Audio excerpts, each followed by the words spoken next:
Hi friends! அடிக்கிற வெயிலுக்கு என்னத்த பண்றதுன்னே தெரியலங்க. சரி இருக்கிற இளநியாச்சும் பறிச்சு குடிக்கலாமே அப்படின்னு சொல்லிட்டு இன்னைக்கு கிளம்பிட்டோங்க. நானும் ரொம்ப நாளாவே கேட்டுட்டு இருந்தேங்க. கடைசியில இன்னைக்கு தாங்க கூப்பிட்டு போனாரு. இந்த மரம் வந்து பார்த்தீங்கன்னாக்கா, செவ்வரணி மரங்க. செம்ம டேஸ்ட்டா இருக்கும். தண்ணியுமே வந்து பார்த்தீங்கன்னாக்கா, 1/2 லிட்டருக்கு மேல இருக்குங்க. இது கொஞ்சம் சின்ன மரம் தாங்க. ஆக்கரிவ எடுத்துட்டு போனாலே போதும். அத வச்சு அறுத்துடலாம் அப்படின்னு சொல்லிட்டு இன்னைக்கு நாங்க வந்துட்டோங்க. என் கணவர் ஆக்கரிவ வச்சு இருக்கிற எல்லா காயுமே சதக் சதக்குன்னு சொல்லி அறுத்து போட்டுட்டாருங்க. அறுத்து முடிச்சதுக்கப்புறம் தாங்க தெரியுது எல்லாமே தேங்காவாயிடுச்சு அப்படின்னு சொல்லி. எங்களுக்கு ஒரு 10 காய் தாங்க இளநீயே கிடைச்சது. இன்னும் 10 நாள் கழிச்சு வந்திருந்தா இதுவுமே தேங்காவாயிருக்கும்ல அப்படின்னு சொல்லி பேசிக்கிட்டு, இருந்த தேங்காய் எல்லாத்தையும் பொறுக்கி சாக்குல போட ஆரம்பிச்சுட்டாங்க.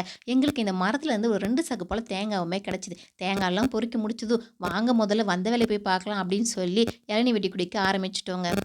நாங்க வேற நேரம் காலமே தெரியாம உச்சி வெயில்ல போயிட்டோங்க. ஒரே அனலு தாங்க. போய் ஒரு இளநிய வெட்டி குடிச்சதுக்கு அப்புறம் தாங்க கொஞ்சம் நிம்மதியா ஆச்சே.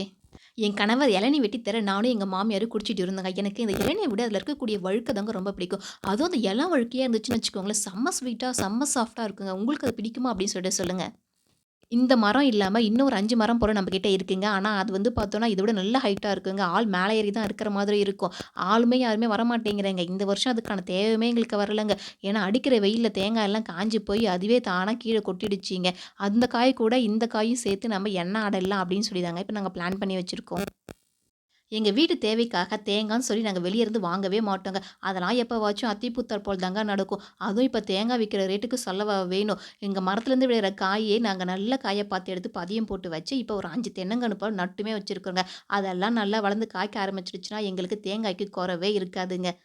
நாங்க பதியம் போட்டதுமே வந்து பார்த்தீங்கன்னாக்கா, இந்த செவ்வழனி தாங்க பதியம் போட்டு நட்டு வச்சிருக்கோம். கடையிலேருந்து வாங்கி நடலாம். ஆனா, அவங்க ஒரு ரகம் சொல்லுவாங்க. ஆனா, அது மொளச்சு காய்க்கிறப்ப தாங்க தெரியும். அவங்க சொன்ன ரகமா, இல்ல வேறயா அப்படின்னு சொல்லிட்டு, எதுக்கு ரிஸ்க் எடுப்பானே அப்படின்னு சொல்லிட்டு, நம்ம மரத்து காய் அப்படின்னு சொல்லி இதையே பதியம் போட்டு நாங்க நட்டுமே வச்சாச்சு. இப்ப நல்லா ஹைட்டுமே வளர்ந்துருச்சுங்க அந்த தென்னை மரம் எல்லாமே. இன்னமும் நாங்க நெத்துலமே பொறுக்கி வச்சிருக்கிறோம். மழை நாள்ல தாங்க அத வந்து நாங்க பதியம் போடணும்.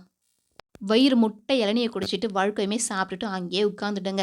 கொஞ்ச நேரம் அங்கேயே நல்லா கதை பேசிட்டு இருந்தோம். அதுக்கப்புறமா கட்டி வச்ச தேங்காயெல்லாம் எடுத்துட்டு போலான்னு சொல்லிட்டு, என் கணவர் ஒரு மூட்டையும், எங்க மாமியார் ஒரு மூட்டையும் சொல்லி எடுத்துக்கிட்டாங்க. சரி நானும் ஹெல்ப் பண்ணலாம் அப்படின்னு சொல்லி போனாக்கா, "நீ எதுவுமே பண்ணாதம்மா, அதுதாம்மா எங்களுக்கு பெரிய ஹெல்ப்" அப்படின்னு சொல்லி என்ன அனுப்பிச்சுட்டாங்கங்க. அப்படிலாம் சும்மா இருக்க முடியாது அப்படின்னு சொல்லிட்டு எடுத்துட்டு போன கொடுவாக்கத்தையும், ஆக்கிரிவாளையுமே நான் எடுத்துக்கிட்டு கிளம்பிட்டேங்க. இந்த வருஷத்துக்கான இளநீ வந்து முடிஞ்சிடுச்சுங்க. அடுத்தது என்னன்னாக்கா, பனங்காய் தாங்க வெட்டி சாப்பிடணும். இந்த பனங்காயும், இளநீ, அதுக்கப்புறம் கொடுக்காப்புளி இது 3த்தையும் சாப்பிட்டா தாங்க அந்த வெயில் நாளைக்கே ஒரு மதிப்பு. நீங்க வெயிலுக்கு என்னென்னலாம் சாப்பிடுவீங்க அப்படின்னு சொல்லிட்டு மறக்காம கமெண்ட்ல சொல்லுங்க. ஆல்ரெடி நாங்க பொறுக்கி வச்சிருந்த காய் மட்டுமே பார்த்தீங்கன்னாக்கா, ஒரு 3 சாக்கு போல தேறுங்க. இப்ப வேற அறுத்த காய் இருக்குங்களா, சரி எல்லாத்தையுமே சேர்த்து நாம்ப வந்து பொளந்து போட்டுடலாம். அதுக்கப்புறமா நம்ம எண்ணெய் ஆடுனா ஈஸியா இருக்கும் அப்படின்னு சொல்லிட்டு, இன்னைக்கு இருக்கிற காய் எல்லாத்தையுமே எடுத்து ஒண்ணா கொட்ட ஆரம்பிச்சுட்டோங்க. எல்லாத்தையும் கொட்டி பார்த்தா தான் தெரியுது, ஒரு 200 காய்க்கு மேல இருக்கும் போல. இது எப்புட்றா பொளந்து போடுறது அப்படின்னு சொல்லிட்டு என் கணவர் கொஞ்சம் பயப்பட ஆரம்பிச்சுட்டாருங்க. பட் இருந்தாலும் செஞ்சு தானே ஆகணும் அப்படின்னு சொல்லி செய்ய ஆரம்பிச்சாச்சுங்க. ஒரு காயா எடுத்து இந்த மாரி கொடுவா வச்சு நடுவுல ஒரே பொளையா பொளந்து அப்படின்னு சொல்லி அவர் பாட்டுக்கு பொளந்து போட்டுட்டே இருந்தாரு. காயெல்லாம் மொத்தமா சேர்ந்ததுக்கப்புறம் கொண்டு போயி நம்ம வேலிக்குள்ளேயே காய வச்சிடலாம் அப்படின்னு சொல்லி தாங்க இன்னைக்கு காய வைக்கவும் ஆரம்பிச்சுட்டோம். வெளிய காய வச்சோன்னு வச்சுக்கோங்களேன், இங்க நாய்லாம் இருக்கு. நாய்லாம் வந்து பார்த்தோம்னாக்கா, அத இழுத்துட்டு போயிடும். இதே வேலிக்குள்ள வச்சோம்னாக்கா, நாய் உள்ள போகாதுங்க. நல்லா சேஃப்டியாவும் காயும், சீக்கிரமாவும் காய்ஞ்சிடும். வீட்ல எடுத்துட்டு போயிட்டு இதெல்லாம் பண்ணலாம். ஆனா, வீட்டு மெத்தையில வந்து பார்த்தோம்னாக்கா, அவ்வளோ சீக்கிரத்தில காயாதுங்க. இதே கொல்லையில காய வச்சோன்னு வச்சுக்கோங்களேன், சுள்ளுன்னு ஒரே நாள்ல காய்ஞ்சிடும். இந்த தேங்காய் எல்லாத்தையும் பொளந்து போடுறதுக்குள்ள எனக்கும் என் கணவருக்கும் ஒரு பெரிய ஆர்கியுமெண்ட்டே நடந்து முடிஞ்சதுங்க.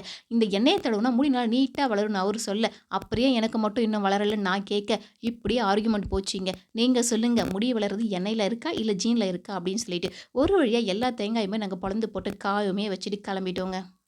இன்னும் ஒரு 2 நாள் இந்த மாரி வெயில்ல காய்ஞ்சாலே போதுங்க. தேங்காய் எல்லாத்தையுமே நோண்டி நம்ம எண்ணெய் ஆடிடலாங்க. ஓகே ஃப்ரெண்ட்ஸ், இந்த வீடியோ உங்களுக்கு எப்படி இருந்துச்சு அப்படின்னு சொல்லி சொல்லுங்க. நம்மளுடைய சேனல மறக்காம சப்ஸ்கிரைப் பண்ணிடுங்க. அப்புறம் நீங்கலாம் இந்த மாதிரி தேங்காய் பொளந்து எண்ணெய் ஆடுவீங்களா? அப்படின்னு சொல்லிட்டு சொல்லுங்க. Thank you.